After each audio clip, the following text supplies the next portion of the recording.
जिसमें आप सभी जानते हैं कि दादरा नगर हवेली प्रदेश कांग्रेस कमेटी द्वारा जो चुनाव को लेकर, जो स्थानीय सभा चुनाव को लेकर यहाँ पर प्रक्रिया चल रही है, उसमें जनता के साथ कांग्रेस पार्टी ने लड़ने की तैयारी कर ली। साथ ही इस चुनाव प्रक्रिया में क्या क्या हुआ है सभी मीडिया के सामने सारी चीज़ें सामने आ चुकी है।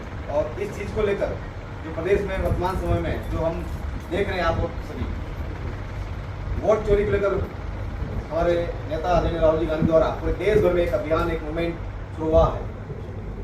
लेकिन वोट चोरी के बाद आज दादरा नगर हवेली में आप देख रहे हो कि पूरी चुनाव चोरी की जा रही है।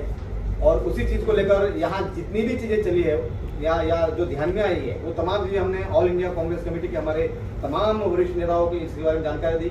और उसी संबंध में आज हमारे बीच में दादरा नगर हवेली, दमन दीव, गोवा के प्रभारी इंचार्ज आदरणीय माणिकराव ठाकरे जी आपके बीच में हैं। और जो चुनाव को जो भी चीज़ें हुई है वो आपके बीच में बात रखेंगे।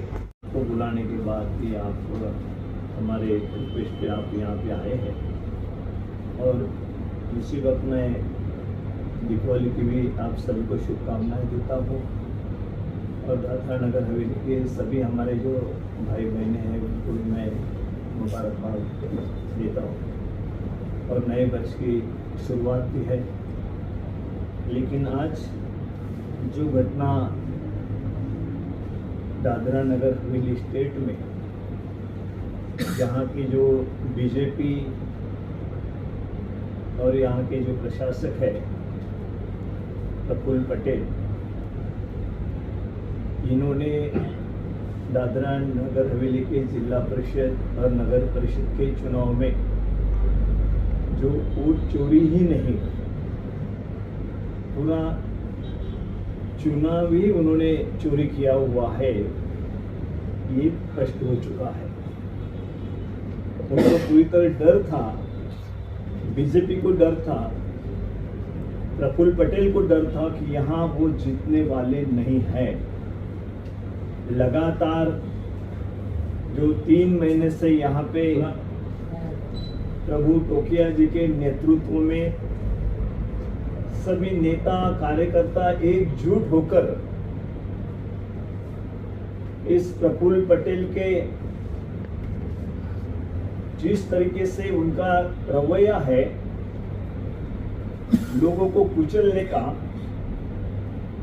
चुनाव हाईजैक करने का, यहाँ की संसदीय प्रणाली जो है पूरे देश की, यहाँ की डेमोक्रेसी है, उसको पूरी तरह ध्वस्त करने का जो इन्होंने बीड़ा उठाया है, उसको हमारी कांग्रेस पार्टी ने बड़ी ताकत के साथ दादरा नगर हवेली में यहाँ पे जोर से जो काम 3 महीने से किया है, तो उसी का नतीजा है कि वो आज डर गए। उनको पता चल चुका था कि चुनाव में हार हो रही है, दादरा नगर हवेली में भी हो रही है और दीव दमन में भी हो रही है। तो उन्होंने जिस तरीके से ये चुनाव हाईजैक करके, चोरी करके, पूरी तरह जो कांग्रेस के कैंडिडेट थी दादरा नगर हवेली में, पूरी तरह उनको छाननी में हटा दिया है। और इस तरीके से जो हमारे जनता का हक था, जो जनता चाहती थी कि इस वक्त किसी भी हालत में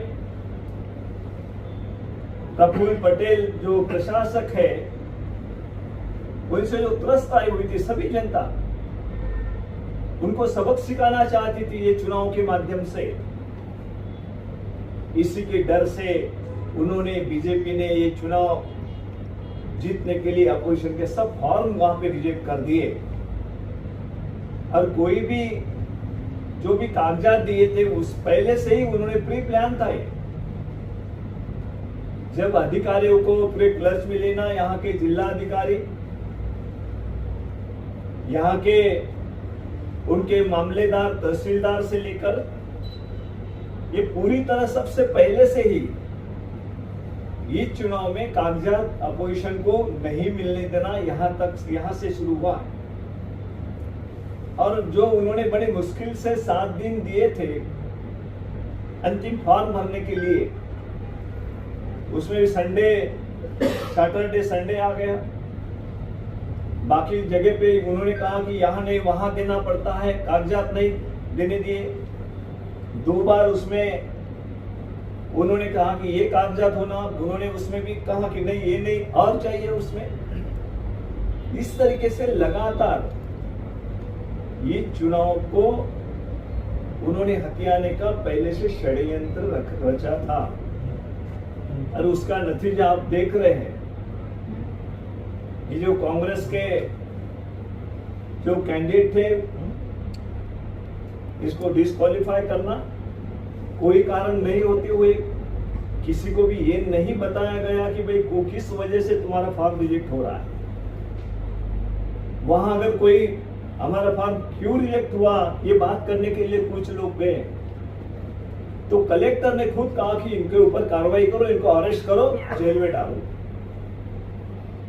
मतलब जो भी इसका भी फॉर्म रिजेक्ट होता है उसको बताना चाहिए कि वजह क्या है, लेकिन कोई कैंडिडेट को वो वजह नहीं बता पाए। इसका स्पष्ट कारण है कि उनको ऊपर से डायरेक्शन थे कि सबके सब फॉर्म तुम कैंसिल कर दो, मेजॉरिटी किसकी भी नहीं आना चाहिए, नगर परिषद भी किसके इसमें नहीं जाना चाहिए, ना जिला परिषद जाना चाहिए।